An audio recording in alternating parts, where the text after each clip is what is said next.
was going on. I just couldn't believe that on this day that's supposed to be a celebration of what God has done for us, that all this is happening.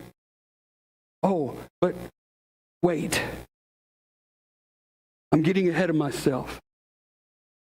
My name is Simon of Cyrene. I have come from Cyrene to go to Jerusalem. I brought my 2 sons with me.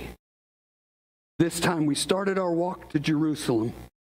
We were just so excited. The boys were excited they finally got to come with their dad to sacrifice. They came along to hold the lamb, because we had to hold the lamb because of the many, many people that were in Jerusalem at this time. They were everywhere, and we had to make sure we had that sacrifice. So we were walking to Jerusalem. As we walked down the road, you should have seen the boys' eyes. They were so excited. They were asking me what was going to happen. I was telling them about Moses and Abraham and the things that happened. And they really liked the story of Noah. That was cool. You should have seen their eyes. They were so excited to get to the city and hear the celebration and to hear everything that was going on. The worshipers, about how much we loved God and the things that He had brought us from and the things He had done for us. So we're walking down the road, hand in hand, talking, just enjoying ourselves. And we get closer to the city. And in the distance, I can hear something.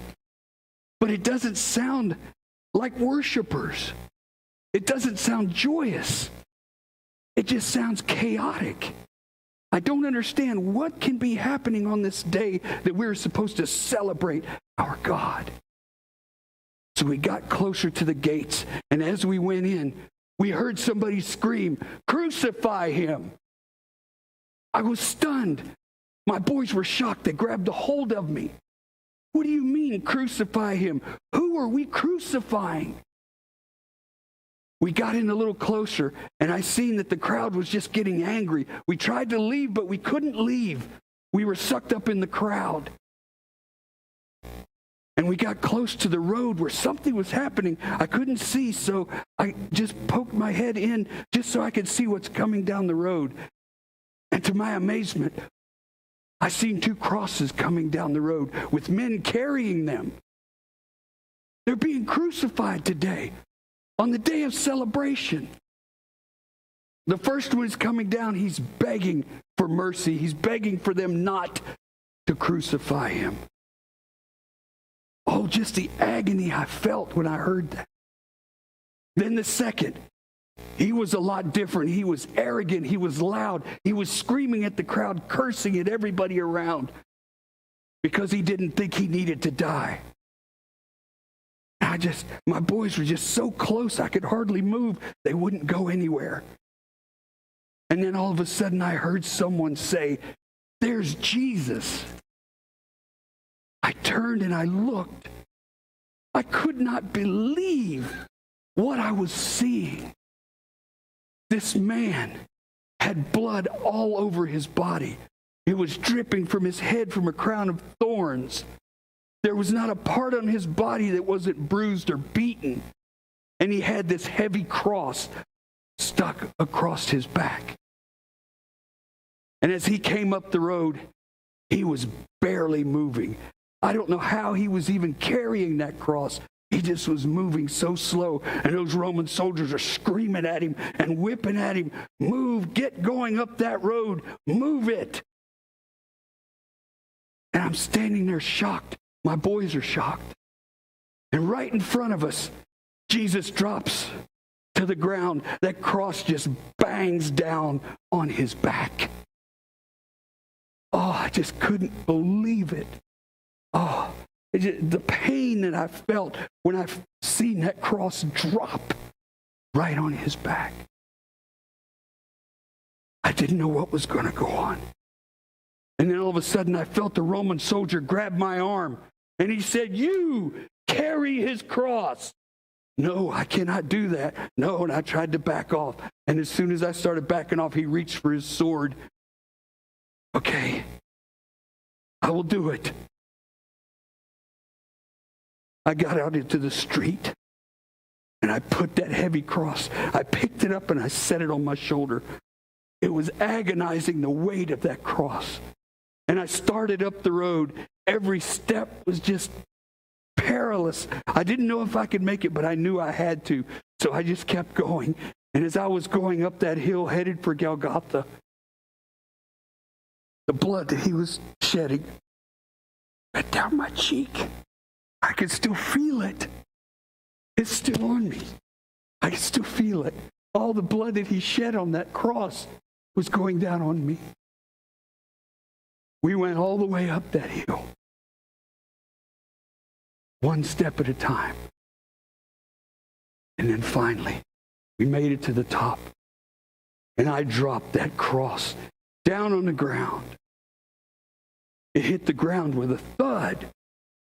I didn't know what was going to happen next.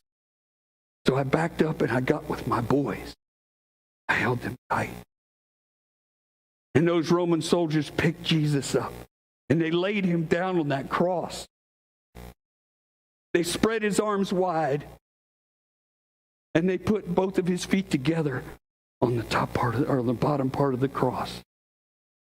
And the one soldier grabbed a hammer and 3 nails.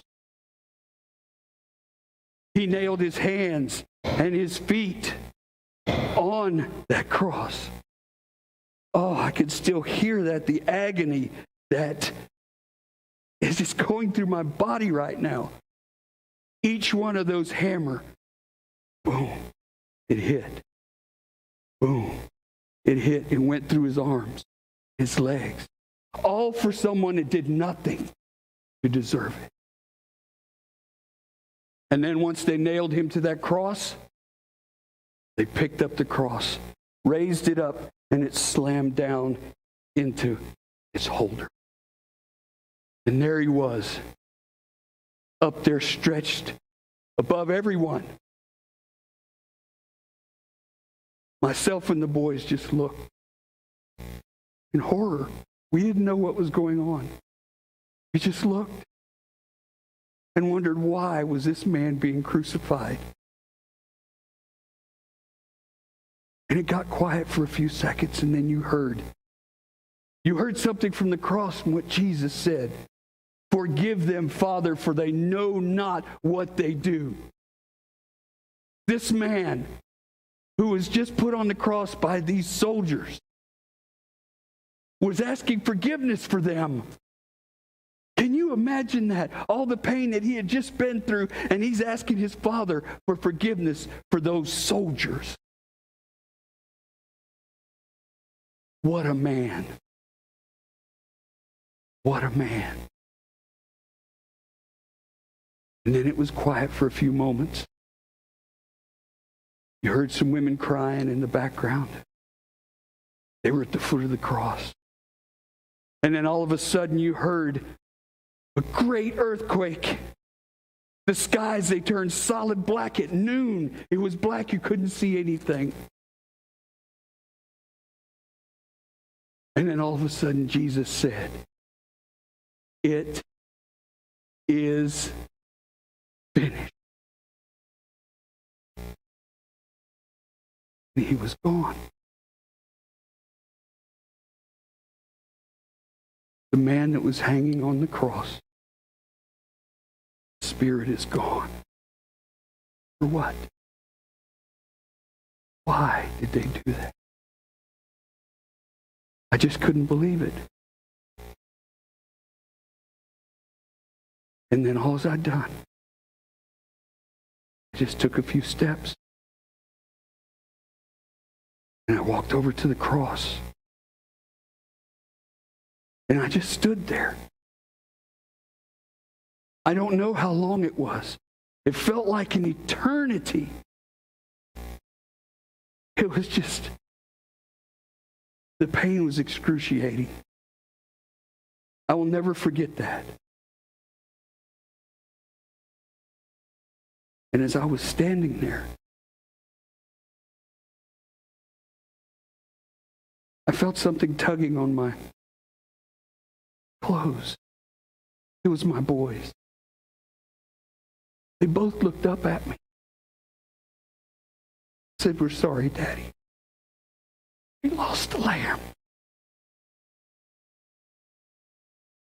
What did we just see here, Daddy? Why did these men do this to him?